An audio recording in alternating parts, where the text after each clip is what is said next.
you probably did not get the chance to see this the first time I ran it earlier this week, and with good reason.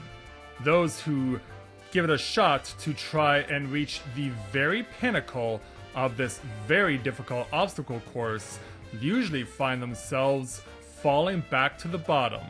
But as you can see, there are those who are still willing to give it a try and to try and do what very few will be able to accomplish: reach the top of this crazy structure. But I'm more than content, having tried this before, to just be happy to the fact that I completed this, and I will, as you can see, defer to those who are more than willing to lose their minds over getting to the top of this course. So with that in mind, greetings people of the world, Matthew back with you here at Navarre Autism for another edition of the Tales of Eorzea vlog here on Final Fantasy XIV's Exodus server. So as you can see, we are over at the far end of the Eorzea Nimble Warrior course here at the Moonfire Faire fight at Costa del Sol, where the fireworks are still shooting off on a regular basis. But yeah, there's been a lot of love for the course here, and I've gotten a lot of feedback from other people telling me that this is probably the best Moonfire Faire they've ever been a part of, if for no other reason than the fact that they get to try their luck on these various courses.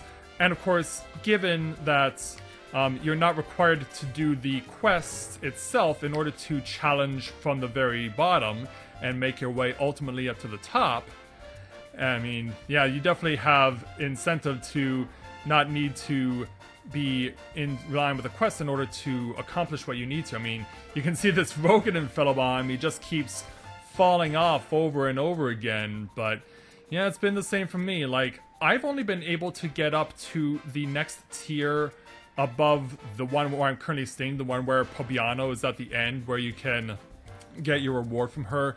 I've only been able to accomplish that once, and I have not gotten back to that tier directly above her since. It's been a frustrating day, as you can tell, for anyone who's trying their luck at this thing and who wants to have bragging rights of getting to the very top. It's something that people are definitely, they appreciate the fact that this course exists. They don't appreciate the fact that there is so much to it. Like, I've yet to find video evidence of anyone making the summit. Like, if there's anyone out there who can find me video evidence that can show me that someone has actually done this, because I was actually trying for 2 hours before I came on the air this morning, and I could not do it. Yeah, that guy just fell right off. Yeah, that guy just fell right off, because, yeah, like I said, I've only been able to make it to the next tier immediately above where Pobiano is sitting. I mean, it is just that hard, and it is just that insane that they would do this to us. Like, I know everyone's loving the event, and I know everyone's enjoying this, but did Square Enix really need to drive us insane with this additional excess? Because yeah, I really wonder how many people can really claim to making it to the top, because there are so many ways that you can fall off. So many ways. Like that guy did, he overshot his jump. You can not jump far enough. You can get stuck on the platforms. You can get stuck on the walls, which has happened to me quite a few times. There are so many ways that you can mess up on this, and it will just drive you insane. But people are still gonna give it their shot for as long as this is still around, and as long as people are still willing to give this a try. I think we'll still be giving it a go. I wonder though if people are probably encouraging Square Enix to leave this where it is.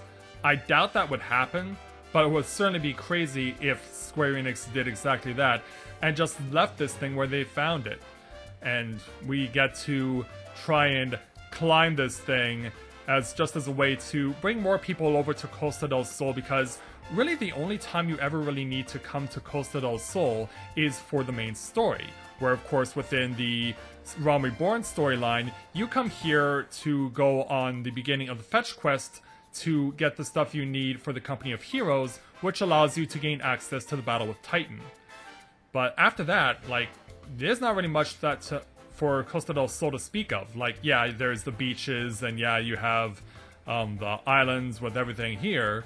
But don't forget that beyond all that, over on the far distance, there's of course a Garlean base. There's Castrum Oxidans that's way over there, and that allows you access to the start of the Binding Coil of Bahamut. So if you're not willing to be strictly focused on main story, you can make a journey over there, and you have to admit that the crystal formation is rather nice that is situated where it is.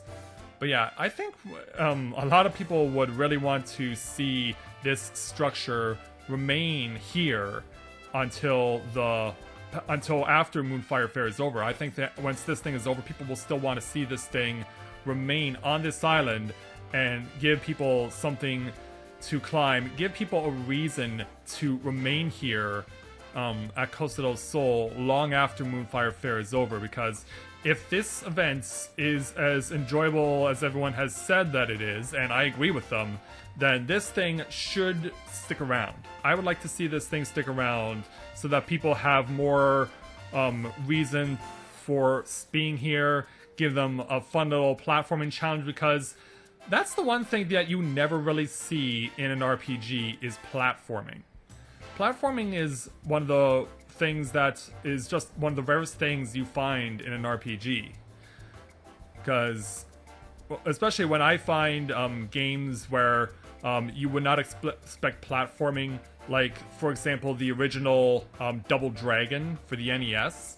Like, that's an example of platforming being put into a game where you would not expect it, because Double Dragon is a beat-em-up. It's a martial arts beat-em-up. And so you would not expect to see platforming as part of Double Dragon, but it happens, and it's really happens a lot, especially towards the end of the game. So I think for anyone who's looking for a change of pace from the RPG grind and wants to switch things up and do something completely different, I mean, this is it.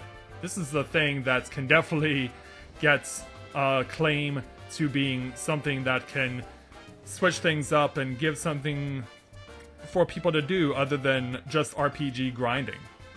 They can take a break, come over here to Costa del Sol, and try with all their might to ascend this crazy tower.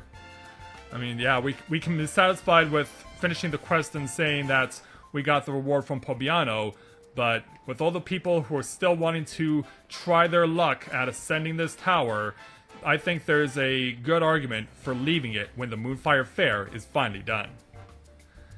So that is going to do it for this edition of the Tales of Eorzea vlog, and as always, if you have a character here on Exodus or looking to create one on Exodus, and you're interested in joining our free company, we'd be more than happy to have you with us.